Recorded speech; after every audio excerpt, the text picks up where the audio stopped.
Welcome back to Celtic Fans TV. It's time for Twitter reactions to St Mirren 0, Celtic 2. That was probably the shortest full-time reaction in the world tonight. This is not a great place. This is probably the worst stadium we've come to this season. There's probably about 2,000 or 3,000 people in that stand. They go at all directions. It's just a case of who we can catch.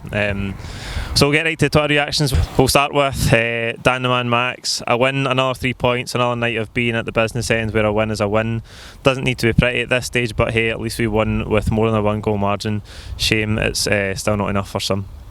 I think tonight was I thought with the changes and with the pressure off a bit, now that the gap is a bit massive, 13 points, I thought we would play with a bit more freedom, and I think to an extent we did in the first half. I thought we did put together some really nice moves. I thought we created a lot of chances. Obviously Ayer has a chance, and Chan misses a penalty.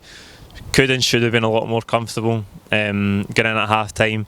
It wasn't, and then we had that dip again. We seem to be having these dips. We've seen it on Sunday against Rangers. We've seen it a couple of weeks ago against Aberdeen. That we come out the second half and there's just a drop off, and it gets nervy. Even if a game like tonight where we were absolutely dominant for, I think we had like 70-80% of the ball, but a couple of wee nervy moments where St Mirren broke up the park, which we didn't need to have. But hey, it's a win, and I think we can see that the characteristics of this running are just going to be that gritty, not always pretty, but we're winning, and that's all that matters at this stage. Alan Callaghan, 3 points, but wish we could entertain a bit more. Aye, that's pretty much what I just said there. I think that was what I was hoping for tonight. I think that's what we're all hoping for. As I say, with the pressure off, I know we've seen a lot of changes. We've got Burke up front as well, which is not his natural position. Again, he's split an opinion because he's got a lot of raw talent, and we can see that, but his touch is so off at times. He's not a natural finisher. He had a great chance himself in the first half where he actually takes a great first touch and then just shanks it wide. Weah, who hasn't started a lot, he was out wide tonight. He got the goal. We had Ncham, who again hasn't played a lot of football, so we had Izagiri in as well. So changes to the team, which meant maybe it wouldn't allow us to be at our best, but great to see Ryan Christie come back on. I thought he added that bit of extra impetus, as he always does, that drive from midfield. We've really missed him when he's been out, and that's another one that's massive for us coming into the end of the season and into the Scottish Cup semi-final. He's a big player for us. Delighted for him to get his goal, and we'll see if he can maybe get more game time on Saturday against Livingston now. James Pearson, very lethargic performance. Eddie commenting he was feeling leg is a bit strange. You're in your 20s and you can't play 2 games in a row.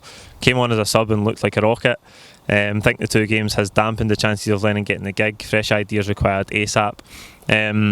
I heard something in one of the pundits talking about that Edward was a bit leggy. I thought it was maybe Neil Lennon that had said it. He certainly never looked leggy on Sunday because he was absolutely superb.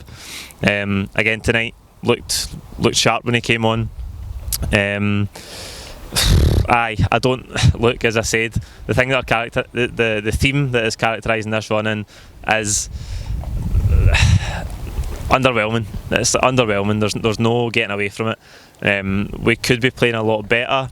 We're digging out wins, and I keep saying it, that's all that matters. But for Neil Lennon to really cement his place as the future manager and to really win the fans over and unite the Celtic support, I think we need to be doing a lot more than we currently are. Obviously we've still got the Scottish Cup to play for. We've got the post-split fixtures to come, so there's plenty of time for that still, but I just don't feel like it's coming. As I said, I thought tonight would be one of those games where we would see that, but we didn't.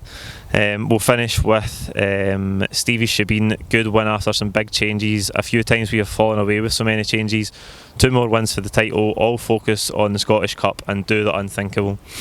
That's a good bit of perspective. As I said, we had a lot of changes tonight. St Mirren are fighting for their lives. They made a lot of changes themselves.